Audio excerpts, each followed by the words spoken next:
Our next speaker is 26 years in Toastmasters. Some of these numbers are slightly off, but anyway, that's what I have from my listing from Melissa Statesville a while back. And she is, I always give her credit, without her there, my year would not have been distinguished. So thank you, Sandy Amelino. I'll say that publicly again. Qualified speaker, select distinguished, if I'm not mistaken, past district governor, and presidential citation recipient, Sandra Amelino.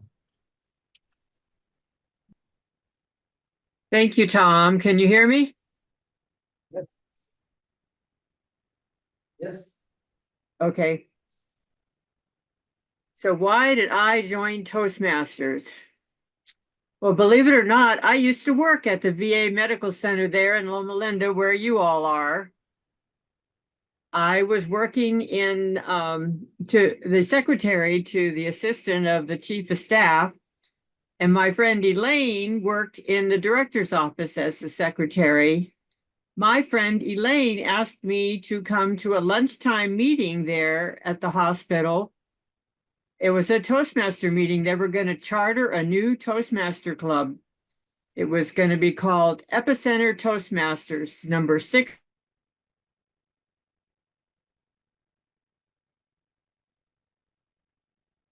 People. I was a shy, quiet secretary.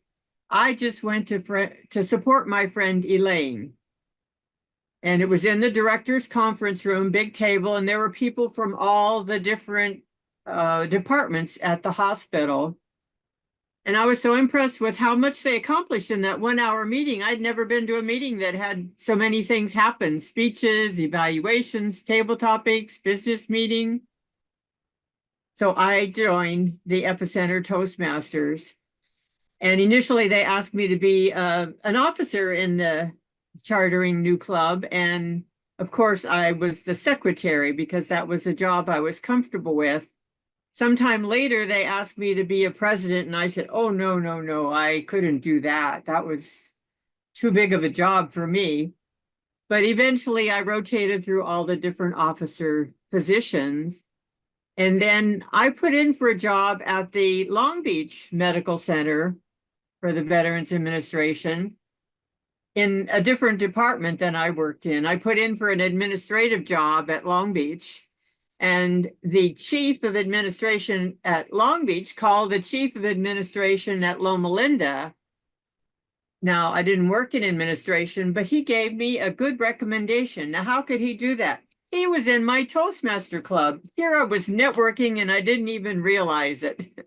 So he gave me a good recommendation and I got the promotion and moved to the Long Beach Veterans Hospital.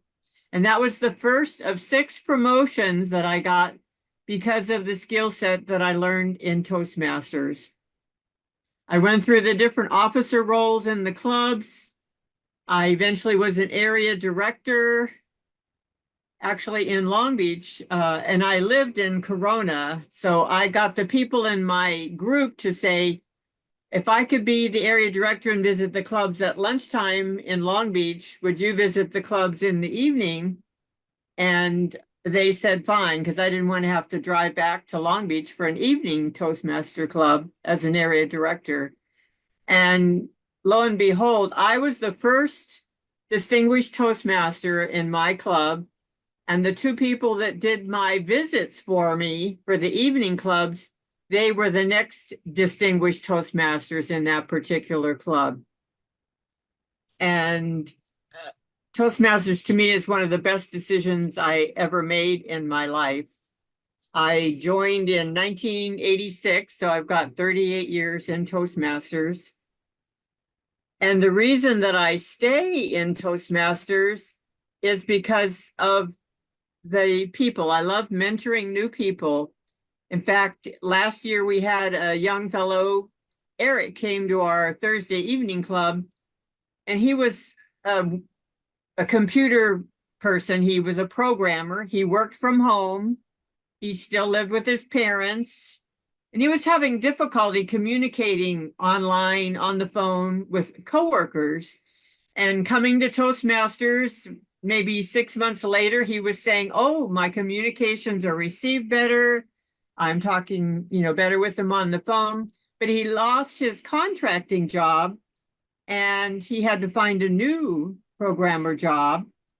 And he put in for different places and he finally landed a job in Michigan. Lots of weather back there, but he had to move out of his parents' house. He had to go to a job where he had to go in person every day to his work. And he's thriving back there, and he still visits it once in a while online, but the time difference makes the club rather late for him. So I just love seeing these young people or new Toastmasters grow their skills. Toastmasters just opens unleashes your potential. And so I say, stick with Toastmasters. It's an investment in yourself to continue to grow, because if you're not growing, you're going the other direction. So Toastmasters is one of the best decisions I ever made. Back to you, Tom.